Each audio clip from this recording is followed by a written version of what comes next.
Rusijos pajėgos užėmė strategiškai svarbų Pokrovsko miestą Donecko srityje, kuris laikėsi prieš Rusijos puolimą 5 mėnesius. Vos per kiek daugiau nei 2 savaitės rusų šturmo daliniai užplūdo miestą ir kas blogiausia, kad daugelis ukrainiečių dalinių liko apsupti ar įkalinti be atsitraukimo kelio. Kyla klausimas, kodėl ir kaip rusai sugebėjo taip greitai užimti miestą, kuris turėjo laikytis dar daugybę mėnesių, ir kodėl ukrainiečių gynybos planas žlugo su tokiamis katastrofiškomis pasiekmėmis.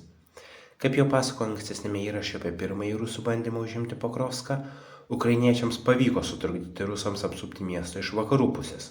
Todėl naujam puolimui Rusijos generalinis štabas sugalvojo labai paprastą planą – tiesiog pulti miestą tiesiogiai.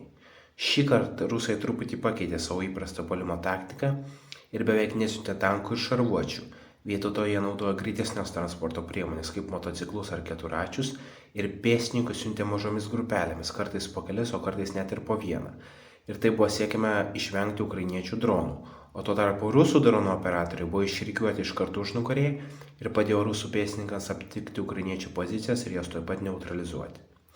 Netrukus greitai paaiškėjo, kad Pokrovske nėra pakankamai Ukrainos karių efektyviai apginti miestą, o Ukrainos gynyba didžiąją dalimi rėmėsi tik dronais, kurie yra labai efektyvūs atvirame lauke, bet mieste, kuriame yra daug pastatų, rusų kariams tiesiog labai lengva pasislėpti pastatuose, o kai ukrainiečiai patys neturi pakankamai karių visiems tiems pastatams ginti, tai reiškia, kad rusai gali tiesiog apeiti ukrainiečių pozicijas ir netrukdami užiminėti miestą. Ir kai ukrainiečiai bando surengti kontrataką, arba siunčia dronus arba artileriją rusams išstumti, rusai gali tiesiog pereiti į kitą gatvę ar į kitą kvartalą. Ir todėl Pokrovske mes nematėme tokio nuožmaus ir ilgo gatvių mūšio kaip panašaus dydžio Bakmute. Spalio 20 dieną pasklido įrašas, kaip Ukrainos dronai naikina rusų pėstininkus prie Pokrovsko geležinkelio stoties pačiame miesto centre. Ir tapo aišku, kad miestas yra pralaužtas ir netrukus bus prarastas.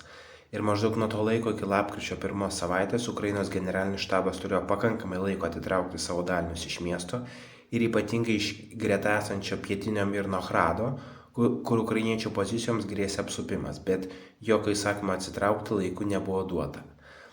Tragišką Ukrainos padėtį rodo ir spalio 29-osios sraigtasparnių puolimas, kai Ukrainos specialiosios pajėgos atskrido į Pokrovską amerikietiškais sraigtasparniais ir išvalė kelis miesto kvartalus nuo rusų.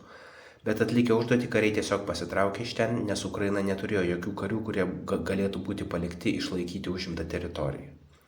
Taigi netrukus rusai įsiveržė į šiaurinę miesto dalį, o Ukrainos generalinis štabas pradėjo duoti visiškai nesąmoningus įsakymus, kaip pavyzdžiui šiems kariams, kurie buvo įstrigę pietinėje Mirnohrado katilo dalyje, buvo duotas įsakymas išvalyti rusų pozicijas, nors jie jau patys buvo beveik visiškai apsupti.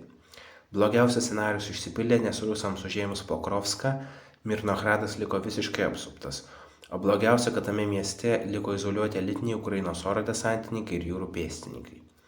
Dabar, kaip matote, Ukrainos teritoriją su Mirnohrado katilu jungia tik labai siauras koridorius, kurio rusai sąmoningai neuždaro, nes jie nori, kad ukrainiečiai bandytų per jį pasitraukti ir taptų lengvais taikiniais rusų dronams ir artilerijai, negu priešintųsi mieste iki galo. Jie kaip tik netgi siekia prailginti tą koridorių ir padaryti tokį savotišką šaudymo lauką, kur visi ukrainiečiai žūtų. Klausimas, kas kaltas dėl tokios situacijos? Žinoma, Ukrainos generalinis štabas. Tai yra arba nekompetencija, arba visiškas žmonių gyvybių nevertinimas, kas demoralizuoja Ukrainos armiją ir skatina dezertyravimą. Dabar vienintelė Ukrainos viltis yra išvalyti į šiaurę nuo Mirnohrado esantį Rodinskės miestelį ir pabandyti atverti atsitraukimo koridorių Ukrainos kariams įstrigusiems Mirnohrade. Šis mūšis yra ne tik didžiausias ir skausmingiausias Ukrainos pralaimėjimas, bet ir lūžio taškas kare, nes pirmą kartą Ukraina pralaimi dėl karių trūkumo. O jei Ukraina nesugebės išspręsti savo karių trūkumo krizės, tai jokia vakarų parama Ukrainai tiesiog nebus veiksminga, nes nebus kam kariauti ir kam naudoti vakarietišką techniką. Ačiū žiūrėjusiems, iki kito karto.